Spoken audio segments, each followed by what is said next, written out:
Hai semuanya, it's Keke and welcome back to my channel.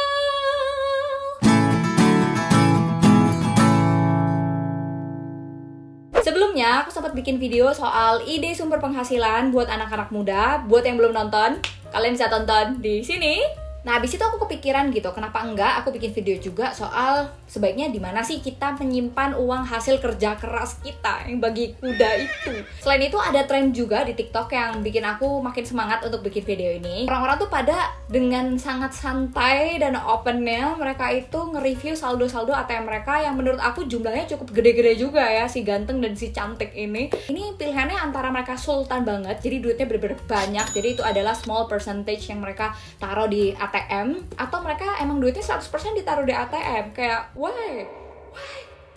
Padahal sebenarnya ada sangat banyak alternatif di luar sana ya, tempat untuk digunakan menyimpan uang kalian biar lebih menguntungkan buat kalian di masa depan. Dan kalau aku sendiri pun juga nggak menyimpan uang di satu tempat doang, makanya aku bikin video ini guys. Tapi sebelum kalian langsung masuk ke part dimana aja aku nyimpen duitnya, mungkin aku jelasin dulu 3 prinsip yang selalu aku pakai dalam memilih tempat untuk menyimpan uang-uang hasil kerja keras aku gitu. Yang pertama, tempatnya itu harus beneran aman. Yes, jadi aku tuh bukan tipe orang yang terlalu nyaman untuk nyimpen harta benda dalam bentuk fisik yang terlalu banyak gitu. Kayak misalnya anggap aja ini duit banyak lah, pokoknya banyak menurut kalian. Abis itu aku taruh ini di bawah kasur aku gitu, seperti ini.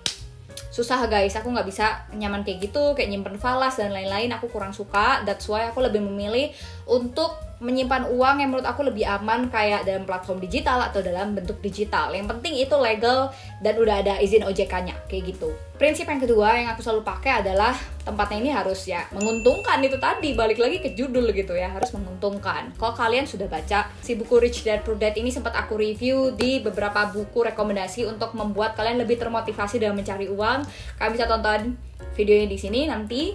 Nah, di buku ini salah satu hal yang benar-benar menyemangatiku adalah ternyata untuk mencapai kebebasan finansial itu bukan cuma dengan bekerja keras sampai tipes gitu ya, tapi kita juga harus benar-benar punya strategi gimana caranya mengubah uang itu menjadi sebuah passive income buat kita di masa depan. Nah itu sih. Prinsip yang ketiga adalah aku cari tempat yang syariah. Nah walaupun ini aku selalu bilang aku masih belajar, gak 100% ya, jujurly duit aku ada di platform yang syariah, beberapa di konvensional, tapi aku masih belajar. Jadi jangan takut-takut, aku nggak apa-apa kok untuk membaca komen-komen kalian, sharing pengalaman kalian kalau kalian udah ada yang nyimpen dan investasi dalam platform-platform yang lebih syariah. Dan sedikit tambahan disclaimer ya guys, jadi video yang aku bikin ini bukanlah cara yang terbaik, tapi ini adalah cara aku yang udah aku sesuaikan dengan tujuan keuangan aku dan juga risk appetite aku atau risk profile aku. Jadi ini jangan dijadikan yang harus bener-bener diikutin gitu, enggak, harus disesuaikan, jadikan ini sebagai pembelajaran aja gitu deh. Pokoknya udah, kita langsung aja masuk ke part yang selanjutnya. Tempat pertama untuk aku menyimpan uang pastinya adalah tabungan di bank ya guys, dalam bentuk di ATM itu sekitar kayaknya 50%-an ya duit aku ada di sana. Alasannya karena ya nyimpen di ATM obviously lebih liquid, lebih fleksibel, dan aku lebih gampang untuk bergerak kemana-mana gitu. Kenapa? Mungkin beberapa dari kalian udah tahu kalau aku baru banget nikah, dan ketika memasuki pace of life seperti ini ada sangat banyak transisi dan perubahan yang aku harus lakukan. Kayak misalnya pindah domisili nanti, terus abis itu mungkin mulai manage investasi bersama barengan sama my hubby. Tambahan lainnya juga karena ini masih pandemi ya guys, seperti yang kita tahu, dan profesi aku itu penuh dengan ketidakpastian. Yes, entrepreneur, freelancer, and content creator. Ya, jadinya aku harus tetap aware kalau menyimpan cash itu penting.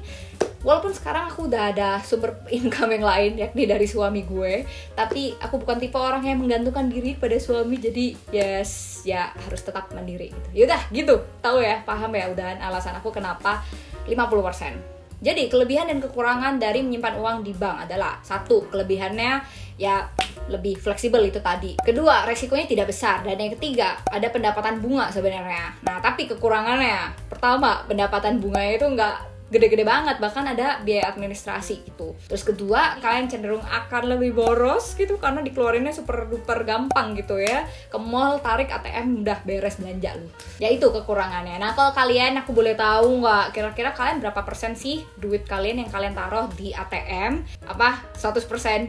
Tidak, nggak apa-apa. Kita lanjut ke tempat yang kedua. Tempat yang kedua di mana aku nyimpan uang adalah di emas. bukan emas ya guys. Di sini nggak terlalu banyak sih sebenarnya, 5%-an duit aku ada di emas. Dan sebenarnya kalau kalian mau nyimpen duit di emas, kalian bisa pilih dua bentuk zaman sekarang guys, ada fisik, ada yang digital. Nah, kalau yang fisik kalian bisa pilih antara perhiasan kayak begini, atau kalian tahu kan ada emas kepingan Antam sama UBS, itu juga bisa banget. Cuman aku nggak terlalu suka bentuk fisik again karena alasan keamanan. Hidup aku masih berpindah-pindah ke sana kemari, jadi aku nggak ada kenyamanan untuk menyimpan harta benda aku di lemari aku di depan aku ini. Nah, terus habis itu perhiasan. Emak-emak tuh biasanya nyimpen duit dalam bentuk beginian ya guys, kalung, terus habis itu gelang dan lain-lain. Cuman kalau kalian jadikan untuk instrumen menyimpan uang, aku kurang rekomen sih kok terlalu banyak, karena sebenarnya ini bukan emas murni ya guys ya, ini emas campuran, biasanya udah dicampur. Terus abis itu pasti ada ongkos pembuatan perhiasannya guys, jadi ya ongkosnya jadi lebih turun biasanya gitu ya, jadi lebih mahal. Nah kalau aku 5% itu tadi aku simpannya dalam bentuk digital guys, yes, jadi kayak di tabungan seperti ini, jadi kayak ATM aja. Mungkin aku akan jelasin kelebihan dan kekurangannya. Kelebihannya, kalau kalian nabung dalam bentuk digital kayak gini,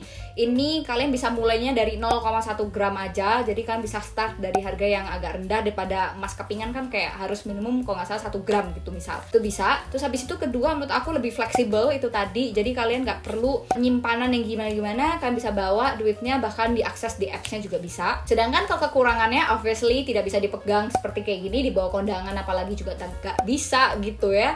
Terus abis itu ada tambahan biaya untuk cetak emas kalau misalnya kalian pengen mendapatkan bentuk fisik dari duit yang kalian kumpulin di si nabung emas ini gitu. Gimana? Kalau kamu lebih suka nyimpen duit itu dalam bentuk emas apa? Fisik, digital, apa? Share di kolom komen di bawah. Next, tempat yang ketiga, kalau misalnya kalian udah nonton video aku soal investasi ngobrol-ngobrol dari nol, kalian bisa cek videonya di sini. Kalian pasti udah tahu ya, instrumen investasi dan menyimpan uang paling aku suka adalah reksadana melalui aplikasi Bibit. Yes, aku udah sering cerita di mana-mana. Jadi beneran emang hampir kayak udah 30%-an uang aku ada di Bibit, di reksadana syariah. Jadi baru-baru ini aku juga baru top up dari uang hasil angpau-angpau nikahan dari saudara dan teman-teman aku masukin semua ke reksadana. Alasannya adalah menurut aku reksadana syariah ini sesuai gitu sama tujuan keuangan aku untuk yang jangka menengahnya, dan jangka pendeknya juga cukup aman. Volatility-nya itu atau kayak fluktuasi harganya itu juga nggak terlalu yang kayak saham, jadi pas banget buat yang pemula dan pas banget untuk tujuan jangka menengah dan jangka pendek kalau menurut aku ya. Oke, kelebihan dari menyimpan uang dalam bentuk reksadana adalah yang pertama, kita nggak perlu repot-repot untuk mikir-mikir mengelola dana kita karena sudah ada manajer investasi yang mengumpulkan dana kita itu dalam satu wadah dan dipikirin gitu gimana caranya bisa untung. Kedua ya, keenakannya lagi adalah yaitu tadi uang kita ini disebarkan ke beberapa emiten atau beberapa jenis saham, beberapa jenis obligasi, beberapa jenis pasar uang gitu, jadinya lebih aman juga karena resikonya juga lebih terbagi-bagi gitu deh. Tapi kekurangannya adalah kalau menurut aku ya keuntungannya tidak akan sebesar kalau kalian investasi saham. Jadi kalau misalnya kalian pengen benar-benar langsung uangnya langsung berpuluh-puluh %, nah itu bukan di reksadana, apalagi reksadana syariah itu sebenarnya nggak terlalu besar juga, tapi menurut aku lebih aman dan aku jadinya lebih nyaman untuk naruh cukup banyak uang aku di reksadana, di Bibit gitu. Oke, karena udah kepalang tanggung, kita langsung aja masuk ke tempat keempat aku menyimpan duit aku adalah saham. Yes, karena bertambahnya usia dan juga mungkin akses terhadap ilmu-ilmu terkait persahaman dan keuangan itu makin terbuka, jadi udah banyak belajar, akhirnya aku berani nih tahun ini untuk masuk ke saham. Nah, sahamnya sendiri ini sebenarnya aku lebih tujukan untuk tujuan jangka panjang dan tujuan jangka menengah. Jadi aku nggak main trading-tradingan guys, kayak beli pagi terus dijual malam-malam gitu, enggak. Tapi aku lebih kejarnya again value investing lagi. Karena pertimbangannya adalah kalau menurut aku pengen mendapatkan the power of compounding itu sendiri. Jadi makin cepat kita belajar, makin cepat kita mulai, makin cepat kita coba, juga makin untung gitu. That's why sekarang udah memberanikan diri untuk saham. Oh iya, aku tadi belum sebutin ya angkanya berapa. Jadi sekitar hampir 15% uang aku itu ada di saham yang aku beli lewat aplikasi Stockbit by Mahakarya Arta Sekuritas.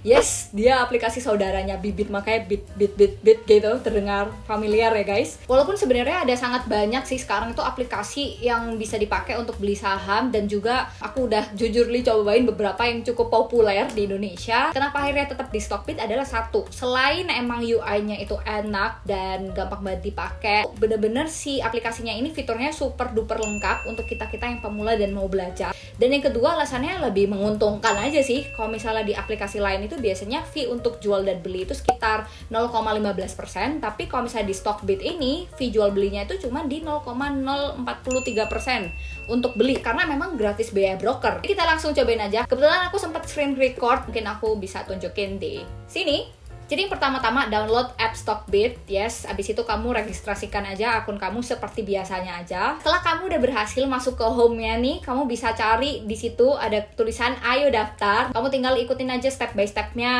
isi formulirnya dengan lengkap dan benar. Kalau udah, yang ketiga kamu tinggal tunggu verifikasi kamu seperti biasa. Menurut aku di Stockbit ini jujurnya lebih cepet ya, 1 hari aja cukup. Oke, setelah kamu berhasil beres di verifikasi akunnya, selamat, kamu sekarang bisa langsung explore aja. Nah, biasanya aku cek dulu di Google kira-kira daftar efek syariah plus yang blue chip itu apa aja. Habis itu aku masukin, aku tandain di dalam watchlist aku.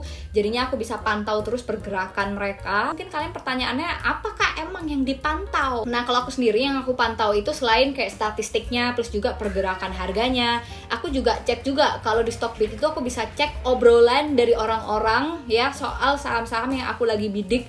Jadi aku tahu gitu insight-insight di luar berita dan insight-insight di luar company profile. Nah, ini menurut aku lebih raw, lebih authentic. Nah, selanjutnya sebelum kamu akhirnya beli saham ya, jangan lupa untuk top up saldo kamu terlebih dahulu. Nah, abis itu aku cari nih saham yang aku pengen beli gitu hari ini. Di situ kalian bisa lihat harganya dan kalian silahkan masukkan berapa lot sih yang pengen kalian punya. Di sini misalnya aku beli 10 lot. Nah, udah kelihatan tuh total harganya plus juga fee-nya. Abis itu kalian tinggal klik aja beli dengan saldo kalian. Tuh kalian bisa lihat ya, beneran gratis biaya broker dan juga fee belinya itu menurut aku cukup rendah di 0,043%. Itu nggak terlalu kerasa sih kalau misalnya kalian masih pemula dan mau coba-cobain dulu. Mungkin aku akan review plus minusnya aja ya. Jadi plusnya ya pasti invest di saham itu kemungkinan untuk kita mendapatkan untung yang lebih besar itu cukup tinggi ya, tapi kekurangannya juga itu tadi harganya itu fluktuatif dan sangat tergantung sama pasar. Kalau misalnya ini dana nikahan kalian, jangan dimasukin saham kalau kalian mau nikahnya tahun depan gitu, aku agak serem aja. Terus abis itu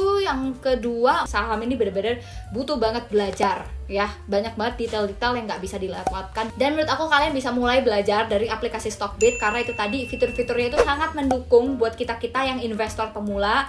Kalau misalnya kalian pengen cobain juga pakai Stockbit, kalian bisa langsung download apps-nya, linknya udah aku taruh, aku siapin di description box di bawah. Tempat yang kelima, semoga ini videonya nggak panjang-panjang, tapi aku nggak afdol kalau nggak masukin, yakni surat berharga negara. Yes, jadi ini sebenarnya aku masih coba-coba sih, jadi kayaknya kurang dari 1% uang aku ada di SBN. Nah, SBN ini setahu aku ada 4 macam ya, ada ORI, ada Sukri, ada ST, dan juga ada SBR. Kalau aku sendiri, aku simpan uangnya itu lebih memilih ST kalau nggak Sukri, karena ya itu tadi prinsip yang ketiga, aku cari yang syariah kalau bisa.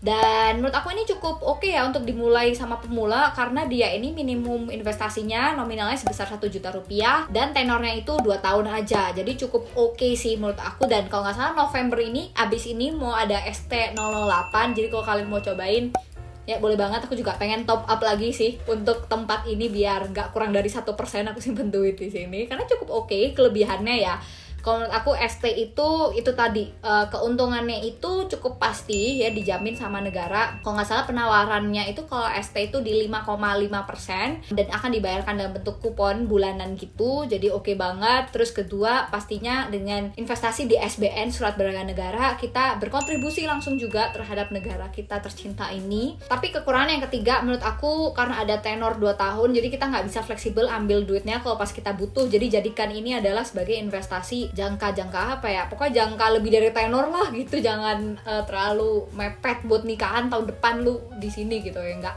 pas aja gitu ya. Oke, itu sekian dari aku, semoga videonya bermanfaat. Dan sekali lagi aku harus masih banyak banget belajar guys. Jadi dengan aku bikin video ini dan kalian nonton video ini, semoga ada sesuatu yang bisa kalian dapetin. Kalau misalnya memang ada, kalian bisa share video ini ke teman-teman kalian. Terus habis itu jangan lupa juga kalian like dan komen videonya. Kalian mau aku bikin video apa lagi juga boleh, silahkan request di bawah. Terima kasih dan sampai ketemu guys di video selanjutnya. Semoga semakin bermanfaat. Bye.